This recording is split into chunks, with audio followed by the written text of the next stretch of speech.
안녕하세요. 오늘 어떤 리더가 될 것인가? 라는 주제로 함께 이야기 나눌 그로플의 백종화입니다. 어떤 리더가 될 것인가? 라는 질문은 솔직히 스타트업에 있는 모든 분들 그리고 대기업에 계신 모든 리더분들이 많이 고민을 하고 계실 것 같습니다. 그러면 결론적으로 어떤 리더가 될 것인가? 라는 것에 대해서 생각이 끝나게 되면 내가 내 시간을 어디에 어떻게 사용해야 할 것인가? 라는 결론을 찾아보시면 좋지 않을까 싶어요. 그래서 오늘은 솔직히 제가 어떤 답을 알려드리기보단 1시간 조금 넘는 시간 동안 생각해 볼 화두들을 몇 가지를 던져드릴 것 같습니다. 그 화두에 대해서 한번 생각해 보시면서 내 현장에 맞는, 우리 회사에 맞는, 나의 팀원들에게 맞는 그러한 나의 리더십에 대해서 한번 고민해 볼 수 있는 시간이 되었으면 좋겠습니다. 오늘 제가 함께 나눌 주제들은 이렇게 5가지입니다. 성장하는 사람들의 마인드셋에 대해서 한번 생각해 보고요. 시대가 어떻게 변했는데 지금 그러면 리더십이 어떻게 변화하고 있는데 라는 것에 대해서 이야기를 나누고 실제 스타트업에서 우리나라 스타트업에서 많이 반영하고 있는 인재상의 흐름에 대해서 구글의 사례를 들어서 한번 이야기를 해드리게 될 것 같고요. 마지막으로는 제 관점에서 2가지를 제안을 드리려고 합니다. 하나는 리더가 가져야 하는 캐릭터에 대해서 4가지 정도 제안을 드리고요.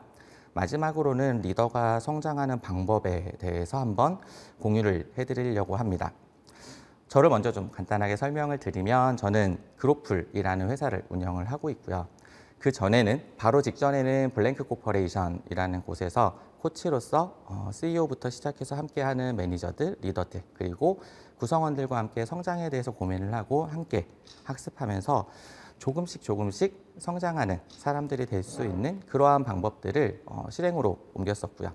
그 바로 전에는 이랜드라는 회사에서 한 16년 정도 근무를 하면서 인재개발팀장, 그다음에 인사실장, 그리고 부회장의 비서실장의 역할들을 하면서 사람을 어떻게 양성할 것이냐, 육성할 것이냐, 어떻게 성장시킬 것이냐라는 관점에서 지금까지 일을 좀 해오고 있는 것 같습니다. 여기 나와 있는 것처럼 최근에는 책을 하나를 썼고요. 또 잠시 후에 책이 2번째께 나오게 되고요. 매일매일 SNS에 리더십 조직 문화와 관련된 글을 쓰면서 내가 가지고 있던 생각들, 이러한 것들을 정리해서 함께 공유하면서 성장하는 생각을 확장시키는 그러한 습관들을 좀 가지고 있습니다. 관련해서 오늘 이야기 드리고 싶었던 것들은 솔직히 제가 가지고 있는 관점이에요. 관점이 뭐냐면 사진을 한번 보시면 왕자님이시죠. 만약에 내가 가지고 있는 관점이 내 앞에 있는 사람을 이렇게 바라보고 있다라면 굉장히 불편한 감정을 느낄 수밖에 없습니다. 그런데 또 다른 관점을 한번 보면은 이렇게 되어 있어요. 이 이야기는 제가 지금 말씀드리는 여러 가지 이야기들의 정답은 없어요. 그냥 백종화라는 사람이 19년 동안 직장 생활을 하면서 어떤 것들을 느꼈는지 그냥 백종화의 관점이다라고 생각해 보시면 좋을 것 같아요. 그러면 지금 제 이야기를 듣고 있는 많은 분들은 나만의 강점이 좀 있으실 것 같아요. 그 관점과 관점이 함께 부딪히는 시간이다라고 생각해 보시면 좋겠습니다. 그러면 제가 드리는 이야기가 정답 아니다라는 거 꼭 기억해 주셨으면 좋겠고요. 2번째로는 지금까지 듣고 계시는 모든 분들, 리더분도 계실 거고 팔로워분도 계실 건데요. 지금까지 내가 가지고 있었던 리더에 대한 가치관, 방향성, 관점도 정답 아닐 수 있겠다라고 생각을 한번 가져보시면 좋을 것 같아요. 그래서 오늘은 1대1입니다. 제가 백종화가 생각하는 관점 하나와 지금 듣고 계시는 여러분들이 가지고 계신 관점이 서로 만나는 시간이에요.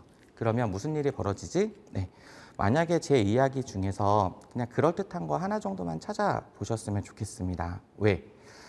여러분들이 기존에 가지고 계시지 못했던 관점에 대해서 이야기를 드릴 거예요. 그러면 하나라도 내가 그 관점, 백종화의 생각에 동의를 하고 그것을 내가 실행으로 옮길 수 있다라고 하면 그만큼 성장할 수 있다라고 이야기를 드리고 싶어요. 그런데 1시간 반 동안 저랑 이야기를 하게 될 텐데 하나도 건질 게 없다?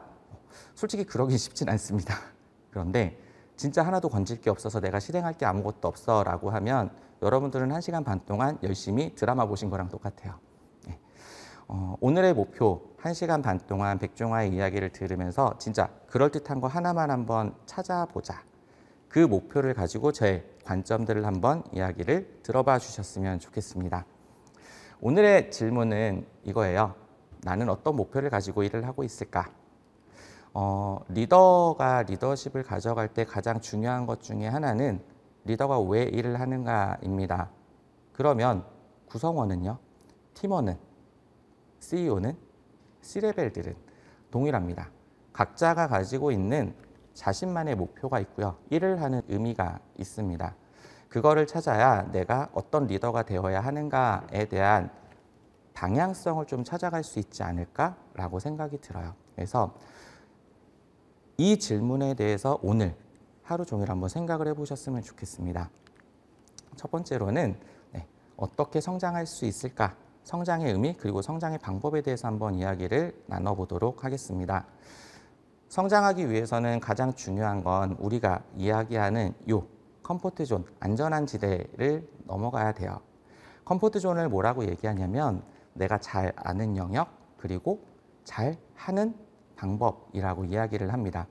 이렇게 우리가 컴포트 존 안에 있으면 안전지대에 있다라고 이야기를 합니다. 안전지대는 지금 말씀드린 것처럼 내가 잘 알고 잘 할 수 있는 영역이에요. 이래서 내가 잘 알고 잘 할 수 있다라면 쉽겠죠. 그리고 편하게 일을 할 수가 있습니다. 또 하나, 성과도 나요. 그런데 성과의 크기가 안전합니다. 네, 작아요. 그러다 보니까 안전지대에만 있게 된다라면, 즉 내가 잘 알고 잘 할 수 있는 것만 실행을 하게 된다라면 칭찬을 받고 인정을 받지만 시간이 흐르다 보면 내가 성장의 한계에 봉착하게 됩니다. 왜? 잘 알고 잘 하는 영역이 작년에도 같았고 올해도 같으면 작년과 올해의 성과의 크기는 비슷할 거예요. 만약에 내년까지 같으면 3년 동안 내가 같은 방식으로 일을 하고 있다라고 생각해 보시면 돼요. 나는 똑같은 방식으로 잘하고 있다라고 생각하지만 3년이 지났기 때문에 여러분들에게 기대하는 목적은 달라졌습니다. 그리고 여러분들과 함께 일하던 또는 여러분들의 경쟁하던 다른 회사들은 굉장히 커져 있을 거예요. 왜? 그들은 다르게 행동했기 때문에 그래요. 내가 컴포트 존을 벗어나야만 내가 시간이 흘러갈수록 성장을 할 수 있습니다. 컴포트 존을 벗어나는 첫 번째는 이렇게 피어 존으로 들어가는 거예요. 피어 존은 뭐라고 얘기하냐면 내가 잘 알고 잘 하는 영역이 아니라 내가 잘 하지 못했던, 잘 알지 못했던 새로운 영역에 대해서 도전하는 것입니다. 어쩌면 지금 여러분들께서 저의 이야기를 듣는 것은 리더십에 대한 피어 존으로 들어가는 시작이다라고 생각해 보시면 돼요. 왜? 웬 이상한 애가 나와서 리더십에 대해서 몰랐던 것들을 이야기하기 시작합니다. 그러면 무슨 일이 벌어지지? 이렇게 안전지대로 다시 내려가요. 뭐라고 얘기하냐면 바빠 죽겠는데 나한테 왜 그래? 라고 이야기를 하고요. 두 번째, 나 지금까지 잘해왔는데 나한테 왜 다른 걸, 이상한 걸, 새로운 걸 하라고 하냐? 이렇게 변명을 하기 시작합니다. 문제는 이렇게 피어존에서 컴포트존으로 내려가는 현상은 모든 사람들에게 반복해서 나타난다라는 거예요. 이 앞에서 이야기하는 저도 똑같습니다. 한 10번 피어존으로 들어가면 누군가에게 저에게 피드백을 줄 때도 있고요. 저한테 새로운 방식으로 요구를 할 때도 있고요. 제가 또 다른 목표를 설정할 때도 있습니다. 이러한 것들이 다 피어존으로 들어가는 건데 그때마다 제가 제일 많이 얘기하는 건 바빠 죽겠는데 또는 지금까지 잘해왔는데 내가 왜 이렇게 바꿔야 되지? 라는 변명이에요. 저 스스로도 10번 중에 7, 8번은 다시 컴포트 존으로 내려갑니다. 근데 솔직히 바빠요. 진짜 바빠요. 오늘도 4시간, 4시간 반 정도 자고 나왔고요. 평상시에도 4시간, 5시간 그 안에서만 잠을 자는 것 같아요. 그 외에는 저는 개인 일상이 거의 없고 일만 합니다. 일을 좋아하거든요. 공부하고요. 그런데 피어존에서 다시 컴포트 존으로만 내려가면 성장이 없다라고 이야기 드렸어요. 제가 그것을 이야기하는 사람이고 19년 동안 성장에 대해서만 고민했던 사람입니다. 그러면 다르게 행동하는 게 있겠죠. 10번 중에 2, 3번은 이렇게 러닝존으로 들어갑니다. 러닝존은 기존에 내가 잘 알고 잘 할 수 있는 방법이 아니라 내가 몰랐던 것들을 배우는 시간이고요. 내가 기존에 하지 못했던 방식으로 일을 하는 그 시작점이에요. 새로운 것을 배우면서 시작하게 되겠죠. 예를 들면 그냥 심플하게 3년 동안 파워포인트를 굉장히 잘 다루던 사람이 있었습니다. 그런데 파워포인트의 용도는 뭐 예를 들면 요약하고 프레젠테이션하고 PT를 하는 이런 용도죠. 그런데 어느 날 갑자기 이 사람에게 데이터를 분석하라는 미션이 주어졌어요. 그러면서 데이터 분석을 잘할 수 있는 기본 툴인 엑셀을 사용해야 된다라고 합니다. 파워포인트를 3년 동안 잘 사용하던 사람이 갑자기 엑셀을 사용하래요. 그러면 엑셀 처음 배울 때 어떠세요? 복잡하죠. 난해하고 단축키가 뭔지도 모르겠고 함수 맨날 틀립니다. 배워도 잘 못해요. 그런데 일주일 만에 엑셀을 잘 활용할 수 있을까요? 그러진 않거든요. 아마 한 달, 3개월, 6개월 이상 꾸준히 배우고 꾸준히 사용해 봐야 돼요. 그런데 비교해 보세요.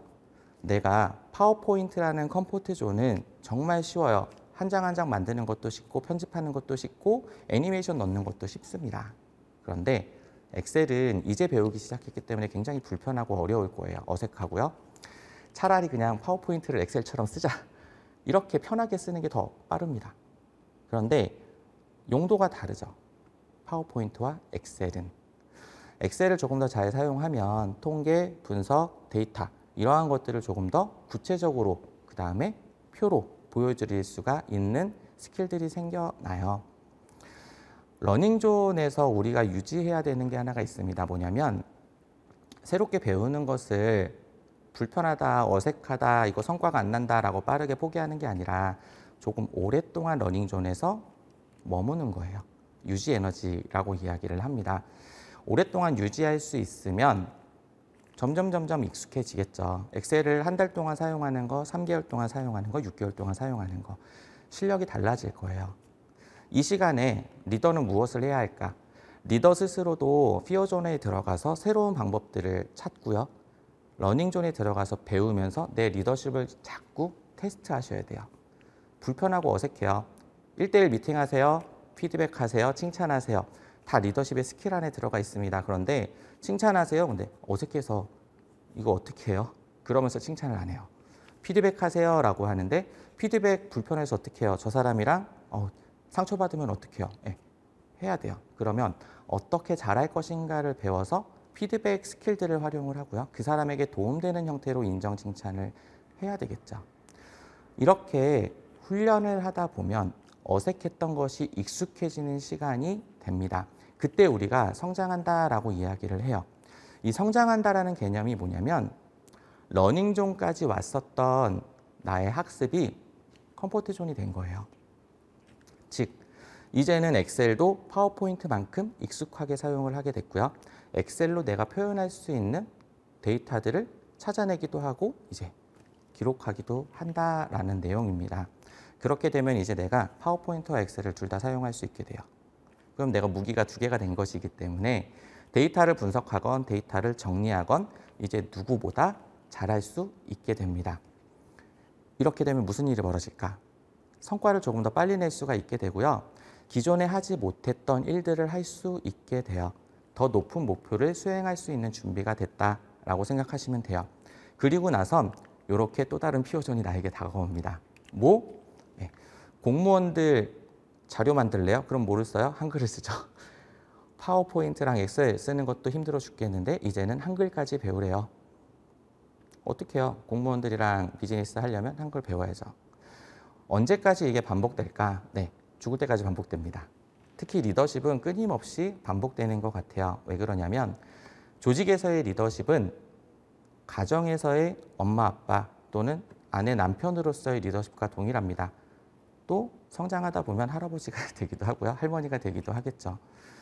이 두 가지의 리더십이 같이 움직이기 때문에 우리는 리더십에 대해서 끊임없이 피어존으로 들어가고 러닝존에 들어가고 익숙하게 될 때까지 훈련하고 연습하고 그로스존으로 넘어갔다가 또다시 피어존에서 새로운 것들을 받아들이는 시간이 돼야 될 것 같아요. 이거를 프로세스를 12단계를 나누면 이렇게 됩니다. 3단계에 들어가면 누구든지 변명해요. 저도 변명한다라고 말씀을 드렸고요. 그런데 변명하고 다시 컴포트 존으로 들어가면 저는 더 이상 배울 게 없어요. 기존에 알던 것만, 기존에 할 수 있는 방법만 하게 되겠죠. 업무 방식도 동일하고요. 리더십도 동일합니다. 그러면 어떻게 돼야 되지? 네, 도전해봐야죠. 알겠어. 너 무슨 얘기하는지 한번 드러나 볼게. 얘기해봐. 나 뭐 하면 돼? 라고 새로운 스킬도 한번 배워보셔야 돼요. 이때 중요한 것, 포기하지 말고 익숙해질 때까지 한번 노력해보자. 끊임없이 해보자. 그러다 보면 행동이 변화하게 되고요. 그 행동의 변화가 성과로 나타나게 됩니다. 그때 나의 안전지대가 확장이 된다. 그러면 그로스존으로 넘어가서 나의 목적, 목표 자체가 굉장히 커지게 돼요. 목표가 커지면 무슨 일이 벌어지지? 자동으로 기존에 하던 방식이 아니라 새로운 방식으로 일을 하려고 합니다. 그냥 바로 러닝존으로 들어가게 됩니다. 우리가 성장하는 프로세스는 이 방식으로 진행이 돼요. 그러면 리더분들께 한번 질문 드리고 싶어요. 지금 현재 나는 어디 위치에 있을까? 다른 사람의 의견, 팀장님 또는 대표님 이거 잘못된 것 같아요. 이렇게 바꿔주세요. 라고 하는 거 받아들이고 있을까? 아니면 아니야 이게 맞아. 내 방법이 맞아. 내가 아는 게 맞아. 라고 그냥 변명하고 계실까요? 이렇게 일하는 것보단 우리 같이 팀으로 일하는 게 더 맞을 것 같아요. 불편한 거 소리 얘기하면서 피드백하는 게 좋을 것 같아요. 라고 누군가가 얘기했을 때 그것을 아니야 지금 방식 괜찮아 라고 생각하면서 지금 방식을 고수하고 있을까? 아니면 새로운 방식으로 한번 학습해보고 도전하고 있을까? 성장하고 싶다라면 이렇게 끊임없이 새로운 방식, 즉 내 관점이 아니라 다른 사람들의 관점을 끊임없이 듣고 그 관점 중에서 좋은 것들을 계속 받아들이고 훈련하고 배우고 실행하면서 나의 방법지들, 내가 사용할 수 있는 무기들을 계속 늘려가셔야 돼요. 리더라면 이 프레임 안에서 끊임없이 피어존에 도전하는 용기가 필요하고요. 두 번째로는 러닝존에서 내가 오랫동안 유지할 수 있도록 내 시간, 내 자원, 내 노력을 투입하는 시간이 필요합니다. 그러면서 조금씩 나를 성장시켜가는 과정이 필요하겠죠.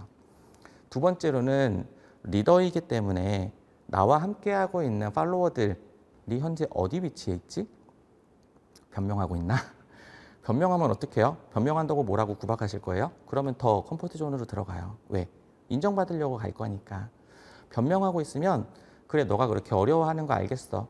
그런데 그럼에도 불구하고 우리가 성장하려면 너가 되고 싶은 모습이 되고 자 한다라면 지금 이거는 배워야 될 거야 도전해야 될 것 같아 라고 시간을 주셔야 돼요. 어떻게? 내가 그 팔로워가 문제에 도전하고 대응할 수 있는 마음의 여유를 가질 때까지. 그리고 나서 새로운 스킬들을 배우고 어색해할 때 너 전에는 잘하더니 이거 왜 이렇게 못하냐라고 얘기하기보단 너 이거 힘든데 배우고 있네? 고생한다, 노력한다. 배우고 있는 그 과정을 칭찬해 주시고 인정해 주셔야 돼요. 그러면서 와 이거 한 달 정도만, 일주일 정도만, 3개월 정도만 더 해보면 나중에 진짜 익숙하게 잘할 것 같다 라고 격려해 주셔야죠. 그러면 구성원들도 이제 학습하고 배우는 러닝존에서 조금 더 오랫동안 머무르게 되겠죠. 리더는 두 가지 관점을 같이 가지셔야 돼요. 하나는 나를 성장시키는 관점, 또 하나는 나와 함께하고 있는 팔로워들을 성장시키는 관점. 이 두 가지 관점에서 피어존, 러닝존, 그로스존 세 가지 영역으로 어떻게 넘어갈 것인가 이것들을 끊임없이 고민하고 실행으로 옮겨 보시는 리더가 돼보셨으면 좋겠습니다. 성장하는 방법은 솔직히 저는 이거 외에는 잘 못 찾겠더라고요. 이 방식에서 내가 어디 위치에 있지? 어떻게 성장하고 있지? 또는 어디에서 멈춰 있지? 이러한 것들을 한번 찾아보시면 좋을 것 같아요. 의지의 문제가 아니라 실제 행동을 하고 있는가의 문제입니다. 그래서 내 행동이 어디에 멈춰 있는지를 한번 생각해 보셨으면 좋겠습니다. 두 번째 주제는 왜 그러면 우리가 이렇게 계속 성장해야 되냐? 왜 피어존, 내가 기존에 잘하는 거 말고 부족했던 거, 잘 몰랐던 것들을 들어야 되냐? 도전해야 되냐, 배워야 되냐. 그 이유를 시대의 변화에서부터 한번 찾아볼게요. 흔히 최근에 시대를 뭐라고 하죠? 북화의 시대라고 이야기를 합니다. 북화의 시대는 간단하게 이야기해서 예측 불가능한 무슨 일이 벌어질지 아무도 모르는 시대예요. 자, 첫 번째, 코로나 터질 줄 아셨던 분? 없어요. 두 번째, 코로나가 이 정도로 리모트를 강력하게 돌릴 줄은 아셨던 분? 없어요. 초기에는. 이제는 느끼고 있죠. 왜? 경험을 했으니까. 세 번째, 코로나가 비즈니스 환경을 이 정도로 바꿀 줄은 또 아무도 몰랐습니다. 이제 가장 많은 사람들이 취업하는 공간은 어디예요? 배달이죠. 그 전에는 어디였어요? 네, 오프라인 쪽이었어요. 지금은 공간들이 어떻게 되고 있어요? 거의 집 또는 회사 사무실이 아닌 외곽으로도 많이 나갑니다. 과거에는 어디였어요? 네, 리더의 눈앞에 보이는 그 자리. 내 옆자리에 팀원이 있어야만 일을 한다라고 생각을 했었죠. 지금은 이게 당연하게 느껴지지만 최소한 1년 반 전만 해도 우리가 코로나가 터지고 나서 2, 3개월만 지났을 때 그때만 해도 설마 이 정도까지는 다 생각하고 있을 거예요. 또 다른 바이러스가 이제 변종이 나오기 시작했습니다. 이제는 무감각해져요. 왜? 이제는 비슷한 것들은 어떠한 변화가 올지를 알고 있기 때문에 그렇습니다. 그래서 우리가 이제는 예측했던 거, 경험했던 방식으로 적응을 하기 시작했어요. 하지만 비즈니스는 북화가 더 심합니다. 왜? 나는 가만히 있어도 내 옆에 있는 다른 기업들이 다르게 행동해요. 나는 가만히 있는데 내 옆에 있는 다른 동료들이 다르게 행동합니다. 과거에는 이렇게 리더들이 일을 했었습니다. 뭐냐면 정보화 이전의 시대, 심플하게 너무 멀리도 안 갈게요. 2010년을 기준으로 해서 2010년 전과 2010년 이후로 그러면 한 11년 정도가 지났습니다. 뭐가 달라졌냐면요. 1일 1 스마트폰 시대가 되었죠. 그 전에는 온라인, WWW, 월드와이드 세대였었다면 이제는 1인 1 스마트폰 시대가 됐으면서 모두가 정보에 접근하는 영향력이 굉장히 커졌습니다. 그런데 2010년 이전의 시대만 해도 여기 나와 있는 글이처럼 리더가 알려주는 시대였어요. 리더가 지시해주는 시대였습니다. 이유는 하나예요. 리더가 정보를 거의 대부분 독점하고 있었어요. 어떤 정보? 중요한 정보, 최신 정보. 경쟁사 정보 누가 알고 있어요? 네, 정보를 가지고 있는 리더만 알고 있습니다. 경쟁사 정보 어떻게 알아내요? 경쟁사의 친한 핵심 인재와 술 먹다가 또는 그곳에 있는 누군가를 인터뷰해서 또는 연구소에서 그 기업을 타서 그러다 보니까 정보에 접근할 수 있는 사람들이 핵심 인재밖에 없었고요. 그룹에서의 핵심 인재는 기업에서의 핵심 인재는 경영자 또는 리더 분들이겠죠. 그런데 2010년 이후에는 좀 많이 달라졌고요. 2020년이 지나니까 더 가속화가 되었습니다. 정보를 누가 가지고 있어요? 오늘 아침에 미국에 있었던 사건, 사고, 넷플릭스 성공 사례, 구글의 성공 사례 누가 알고 있습니까? 심플하게 찾는 사람이 알고 있어요. 관심을 가지고 누가 먼저 찾느냐의 문제입니다. 정보가 너무 많아졌거든요. 그리고 정보가 실시간으로 나오기 시작했거든요. 또 하나 정보를 누가 만들어낼까요? 정보화 이전 시대에는 정보는 진짜로 공부 많이 하신 분들, 연구하시는 분들 또는 주요 정보에 접근해 있는 핵심 인재들만 만들어냈었어요. 정보를 가지고 있던 사람과 정보를 만들어내는 사람이 거의 일치했었습니다. 그런데 이제는 정보 누가 만들어내요? 예를 들면 넷플릭스의 성공 사례 누가 만들어내요? 토스의 성공 사례 누가 만들어내요? 직원들이 만들어내요. 실제 마케터로서 아니면 채용 담당자로서 내가 어떻게 일을 했는지 나의 일하는 방식들의 성공 사례와 실패 사례들을 정리합니다. 누군가는 글로 정리하고요. 누군가는 영상으로 찍고요. 누군가는 지금 저처럼 강의를 하기 시작해요. 예전에는 핵심 인재들만 하던 것들을 이제는 1년차, 2년차, 5년차, 10년차 상관이 없어졌어요. 리더? 상관이 없어졌어요. 팀원도 합니다. 신입사원도 해요. 그러다 보니까 정보를 너무 많아. 정보를 어떻게 찾아? 관심 가지고 들어가서 찾을 수밖에 없게 돼요. 이 정보화가 리더들의 역할을 어떻게 바꿨냐? 이렇게 바꿨습니다. 권한과 책임을 가지고 목표를 달성하던 직책자, 즉 내가 가진 정보로 의사결정을 하고 과업을 나눠주던 리더에서 이제는 수많은 정보들을 가지고 있는 팔로워들이 각자의 생각들, 각자의 관점들을 어떻게 받아들이고 어떤 것들을 반려하고 또는 각자의 관점을 더하고 더해서 새로운 관점을 만들어낼 것인가. 지시하고 관리하는 리더에서 이제는 대화를 하고 구성원들 한 명 한 명이 스스로의 관점으로 스스로의 과업을 의사결정하고 실행할 수 있도록 도와주는 리더들이 되었어요. 그러다 보니까 이제는 구성원들에게 어떤 영향력을 끼치는가 이것을 중요하게 여기게 됐다라는 거죠. 그러면 왜 또 정보화 시대가 중요하지? 왜 리더의 역할이 바뀌지? 이 정보화 시대를 살아가는 다음 세대들이 탄생했기 때문입니다. 제가 이야기하는 가장 똑똑한 세대, Z세대. 물론 제 딸은 이제 10대예요. 13살이기 때문에 제 딸이 이제 비즈니스를 하게 되면 더 똑똑한 세대가 되겠죠. 똑똑한 세대들은 세대가 지날수록 계속 나타납니다. 저는 X세대예요. 70년대. 제가 80년대를 이길 수는 없어요. 똑같은 나이대에는. 왜? 80년대생들은 70년대생들이 지금까지 쌓아왔던 지식과 경험들을 초기에 학습하고 시작하는 세대들이에요. 90년대생들은 70년대와 80년대생들이 가지고 있었던 지식과 경험, 즉 만들어 놓은 정보들을 학습하고 비즈니스를 하는 세대들입니다. 그러다 보니까 이미 학습의 양이 많아요. 알고 있는 정보들이 많습니다. 그래서 가장 똑똑해요. 그런데 이들의 특징이 정말 다르더라고요. Y세대의 특징은 밀레니얼 세대라고 하죠. 이렇게 이야기를 해요. 뭐냐면 키워드로 보면 그냥 개인주의, 즉 회사보단 나, 미래보단 현재, 그리고 안정적인 삶을 중요하게 여깁니다. 공시족을 하는 것도 엔잡을 하는 것도 워라밸을 하는 것도 중요한 것은 나의 안정을 위해서예요. 왜?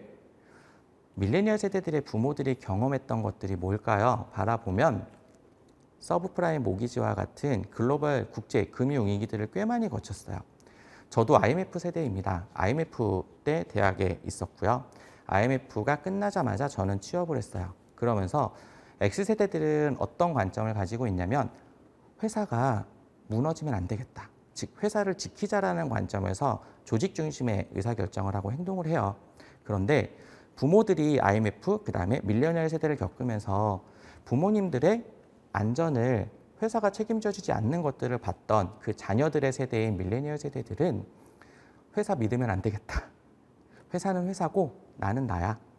즉 밀레니얼 세대들은 가족 중심의 의사결정을 하게 됩니다. 그래서 회사의 성공과 성장, 그건 그거고 나는 그러면 어떻게 성장할 거야? 나는 어떻게 성공시켜 줄 거야를 회사에 계속 요구하게 되더라고요.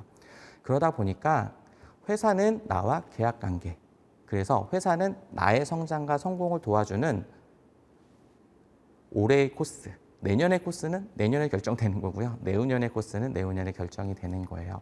그러다 보니까 조금씩 안전한 공무원 또는 내가 회사의 영향을 받지 않는 프리랜서 또는 다양한 돈을 벌 수 있는 엔잡, 이러한 것들을 좀 중요하게 여기기 시작했고요. 또 다른 세대가 탄생했죠. Z세대. 밀레니얼 세대는 어찌됐든 조금은 공통점들이 있습니다. 그런데 Z세대들은 공통점 자체를 거의 찾기가 어려워요. 나랑 비교하지 말아주세요 라고 이야기를 하는 세대들이거든요. 즉 기존의 밀레니얼 세대들은 회사와 나를 조금 구분했다라면 Z세대는 나와 너를 구분하는 세대들이에요. 그러다 보니까 이제는 개인의 취향, 개인의 관점 자체를 굉장히 중요하게 여깁니다. 그렇다면 어떤 사람이 제일 싫을까요? 라떼랑 꼰대 얘기하는 사람이 제일 싫어요. 왜냐하면 그거는 당신의 관점이지 그걸 나한테 왜 얘기해? 라고 이야기를 합니다. 그러면 X세대와 Y세대가 가지고 있는 경험이 중요하지 않을까? 이것들에 대해서 한번 고민해 볼 필요는 있을 것 같아요. 왜 그러냐면 제가 다음 세대가 가장 똑똑한 세대라고 이야기를 드렸습니다. 그들의 강점은 지식을 가지고 있다라는 거예요. 어떤 지식? 과거 세대들이 가지고 있었던 성공 사례와 실패 사례. 근데 약점이 하나 있어요. 뭐냐면 경험이 부족해요. 즉, 그 지식을 어떻게 사용할 거야 라는 노하우가 부족하다라는 이야기겠죠. 제가 60년대 또는 70년대생들을 만나게 되면 이렇게 이야기를 합니다. 보통 대기업의 팀장급 또는 대기업의 임원분들이세요. 그분들에게는 조직보다 본인의 성장을 위해서 본인의 지식과 경험을 콘텐츠로 좀 만드셔라 라고 이야기를 합니다. 즉, 글로도 써보고 지금 저처럼 강의도 해보고요.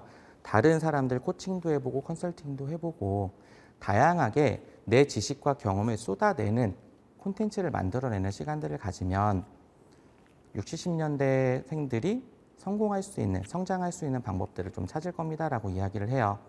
반대로 Y세대와 Z세대들에게 무엇라 이야기를 하냐면요. 당신들 똑똑하다. 그리고 그들의 특징은 그냥 이미 콘텐츠 만드는 게 익숙해요. 왜? 틱톡이나 유튜브나 페이스북이나 뭐가 됐든 SNS들이 워낙 발달이 돼 있기 때문에 1인 미디어, 내가 스스로 내 콘텐츠를 만들고 편집하고 촬영하고 이런 것들이 너무 쉬워요. 그런데 경험이 없죠. 부족하죠. 왜? 삶이 아직은 짧으니까. 그래서 이 60년대, 70년대생들, 내 선배 세대들의 경험을 좀 들어봐라. 듣고서 그중에서 따라해라가 아니라요. 그중에서 내가 적용할 수 있는 관점들을 가져와서 내 삶에, 내 업무에 적용해봐라. 그러면 더 빠르게 성장할 거다라고 이야기를 합니다. 시니어 세대와 주니어 세대가 가지고 있는 강점이 달라요. 근데 약점도 달라요. 서로가 서로의 강점을 공유하면서 더 성장할 수 있다라는 이야기들을 좀 드리고 싶어요. 이 세대의 특징이 우리가 비즈니스를 바라보는 직업 간의 특징도 이렇게 가져왔습니다. 지금까지 얘기해드렸던 거의 전반적인 내용이에요. 요약 한번 해보면 이번에 올해 올림픽이 있었잖아요. 저희 세대는 어땠냐면요. 올림픽 나가는 거 중요하죠. 근데 올림픽에서 금메달을 못 따면 혼났어요. 비난받았어요. 너 왜 동메달밖에 못 따냐? 올림픽을 나갔으면 금메달 1등을 해야 되는 거 아니냐? 조직을 위해서. 그런데 지금의 세대는 뭘까요? 올림픽에 나가는 과정 그 자체를 즐기고요. 올림픽에서의 과정을 즐기는 세대예요. 왜?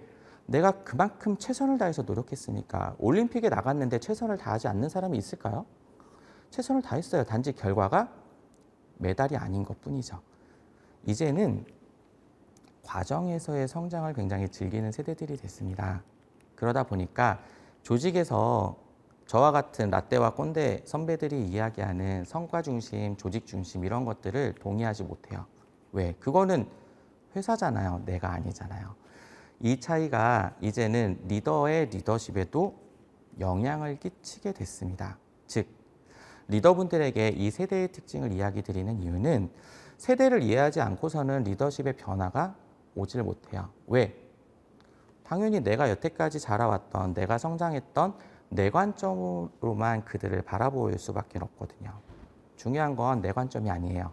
리더는 나의 구성원들, 나의 팔로워들이 무엇을 중요하게 여기는지, 어떤 관점에서 그들이 일을 대하고 있는지, 그들이 삶에서 중요하게 여기는 가치관은 무엇인지를 찾아가는 시간들이 필요합니다. 그런데 제가 지금까지 말씀드렸던 이 정리도 정답은 아니에요. 그냥 요약한 것뿐이에요. A라는 팀원은 다를 거고요. B라는 팀원도 다를 거예요. 각각 A, B, C, D, E 나와 함께하고 있는 팀원들에 대해서 계속 고민하시고 같이 대화도 하고 물어보면서 이 사람의 가치관은 어느 방향으로 가고 있는가, 또 이 사람의 가치관은 어느 방향으로 가고 있는 것들을 계속 찾아보셔야 될 것 같아요. 그 과정을 거치다 보면 이렇게 리더는 무엇을 해야 하는 사람인가, 리더의 일에 대해서 의미와 영향, 즉 가치를 생각해 볼 수 있는 시간을 가질 수 있게 됩니다. 세 번째 세션에서는 제가 역할에 대해서 한번 질문을 드릴 것 같아요. 뭐냐면 이 질문입니다. 알아서 다 하는데, 알아서 잘 하는데, 특히 스타트업에 계신 분들은 아마 이 생각 더 많이 가지실 거예요. 저는 대기업에서 16년 있었고요. 스타트업에서 2년 있었고요.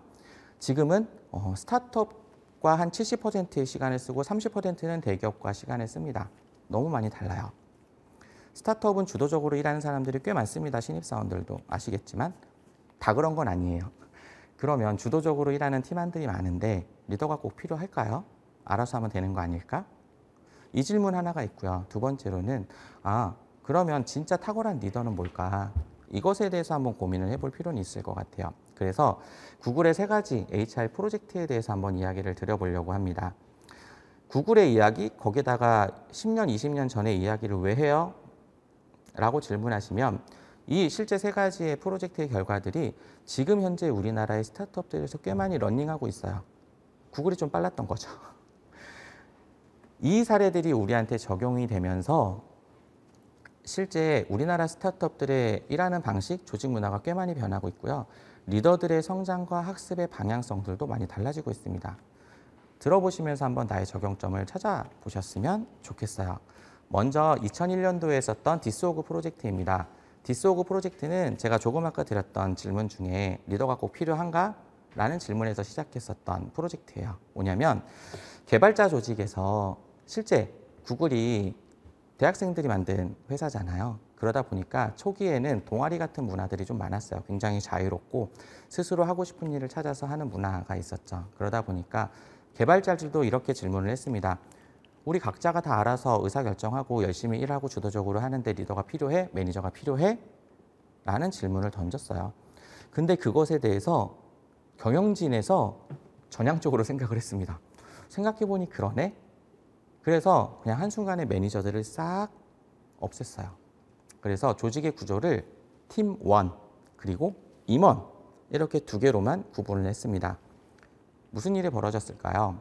네, 즐겁게 일하기 시작했어요. 그러다가 저와 같은 코치가 경영진에게 이렇게 얘기합니다. 우리 매니저 다시 만들어야 될 것 같은데? 근데 뭐 처음에는 동의를 안 하죠. 우리 잘하고 있어요. 매니저 없어도 열심히 하고 즐겁게 하고 있어요.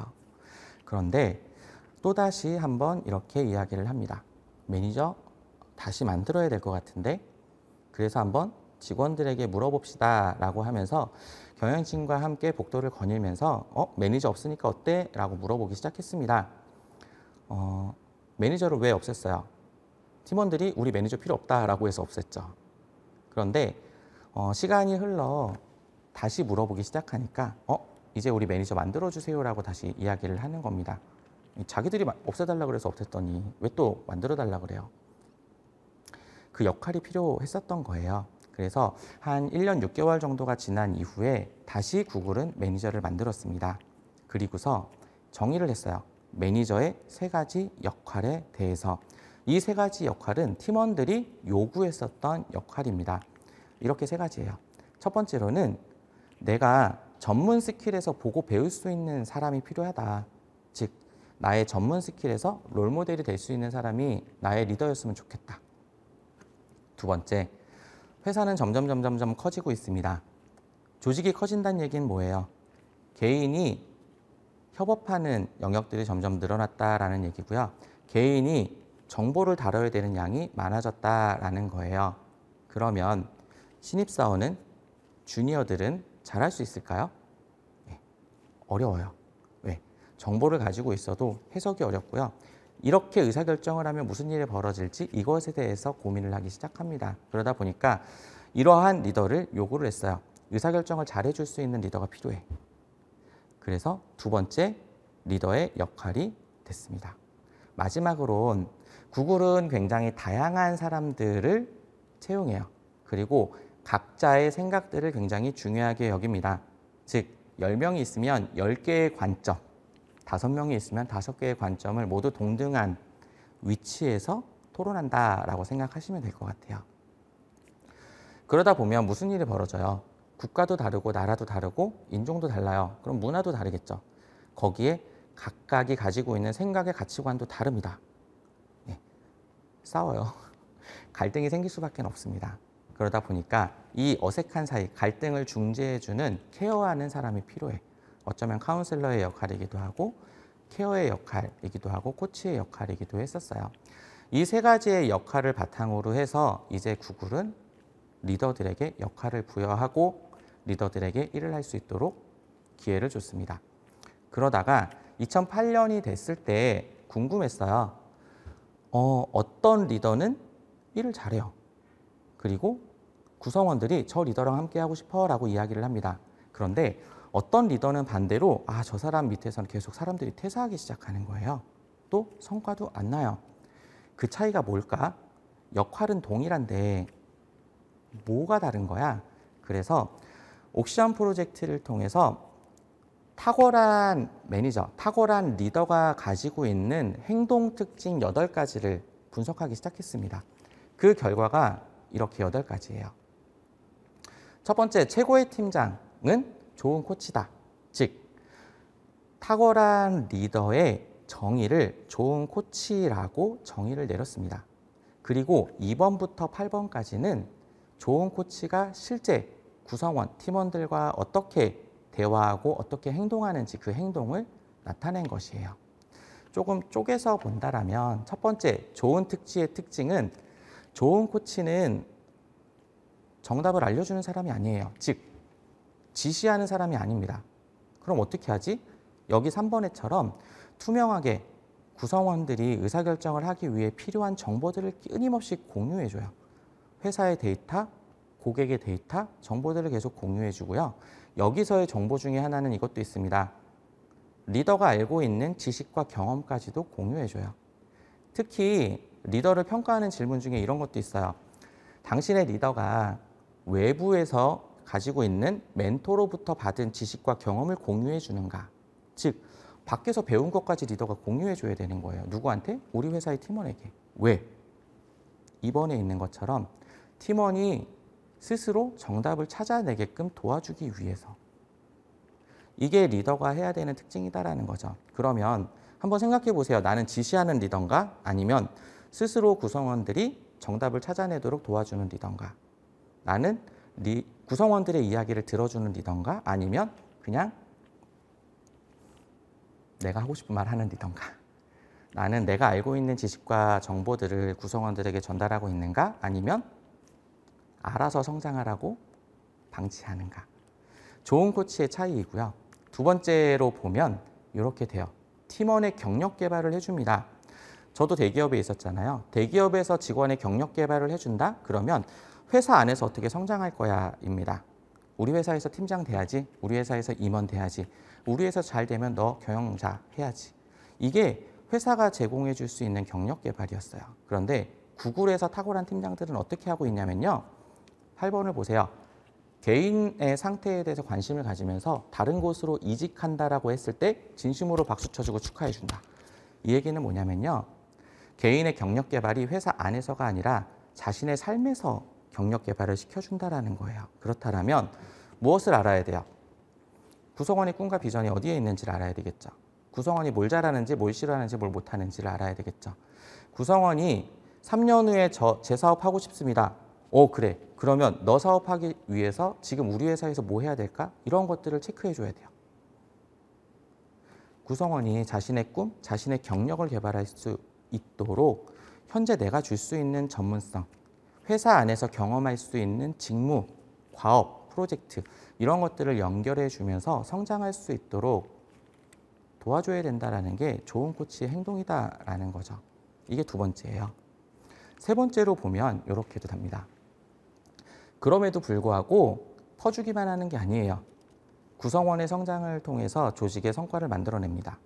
그리고 보통은 우리가 비전과 전략을 CEO가 해야 되는 것 또는 임원이 해야 되는 거라고 생각하세요. 구글은 팀장이 팀의 비전과 팀의 전략을 세웁니다. 왜? 그래야 구성원들이 내가 이 팀에서 어떻게 일을 해야 되지? 내가 내년에 어떻게 성장할 수 있지? 내가 여기서 어떤 일에 시간을 쓰고 우선순위를 잡으면 내가 우리 팀의 성과에 기여할 수 있지를 찾아낼 수 있게 되기 때문에 그래요. 팀의 비전과 전략을 세우는 게 팀 리더, 팀장의 과업이다, 책임이다, 역할이다라는 것들을 여기서 알 수 있게 되겠죠.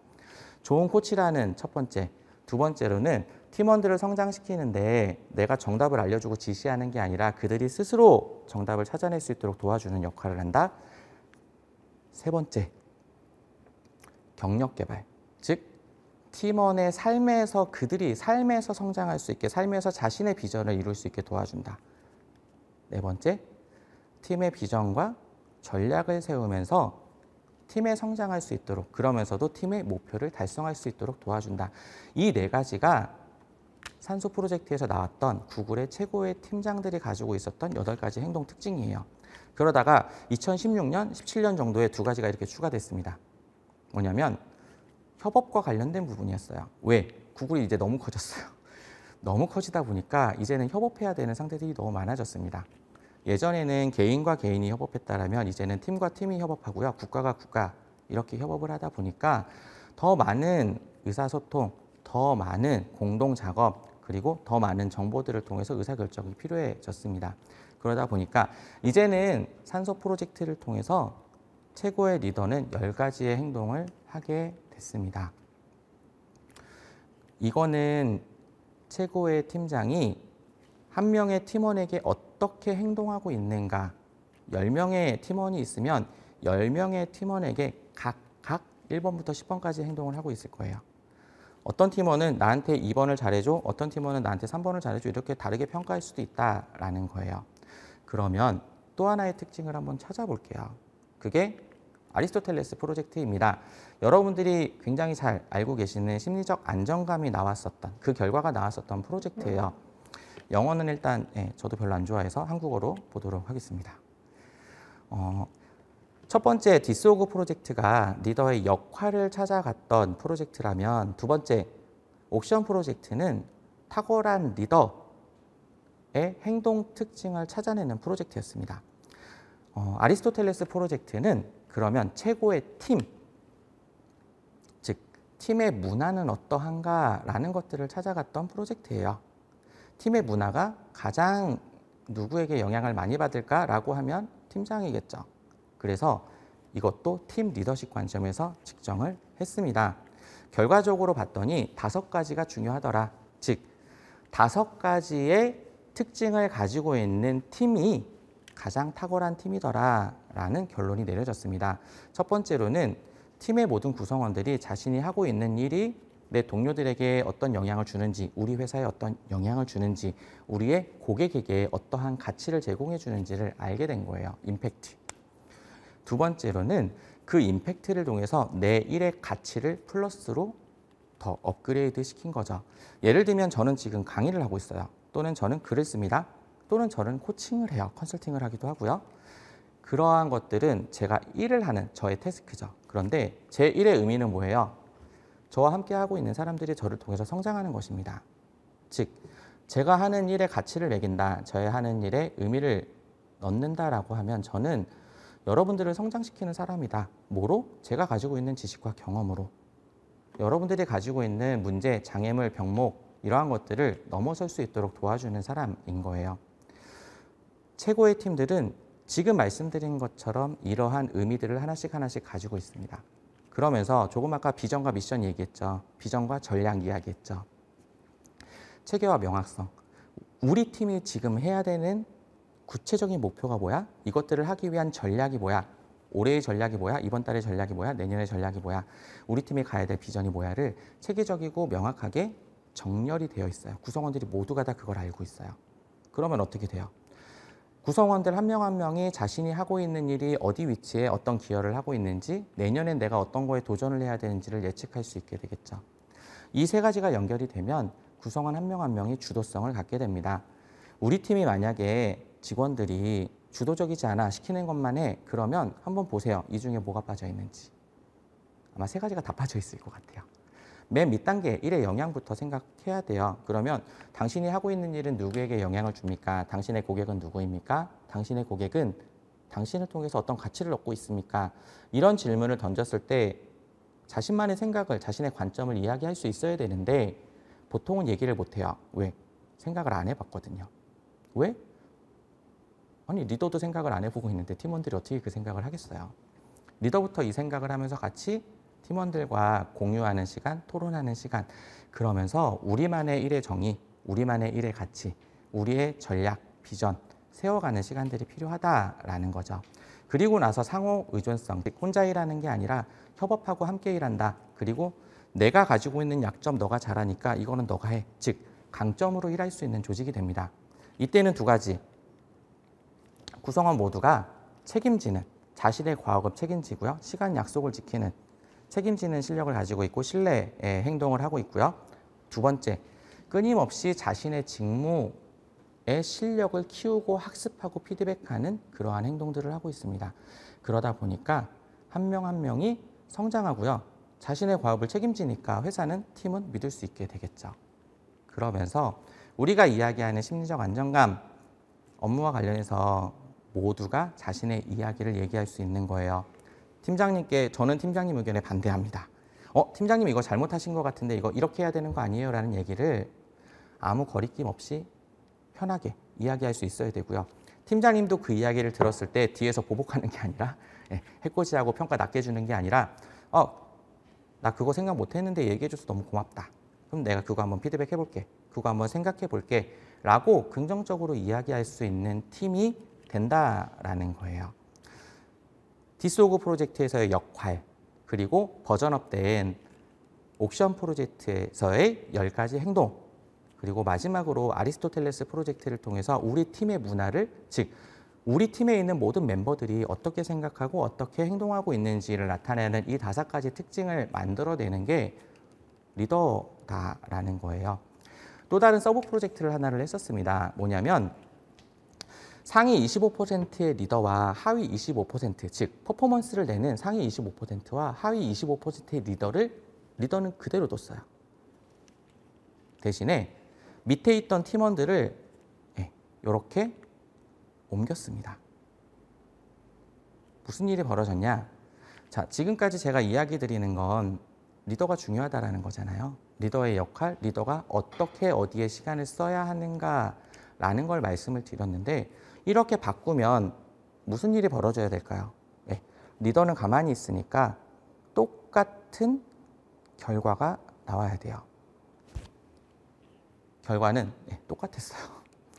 즉 기존에는 상위 리더에 있었던 팀원들이 리더십 평가에서 하위 평가를 받았던 리더 밑으로 들어갔더니 퇴사하기 시작하는 거예요.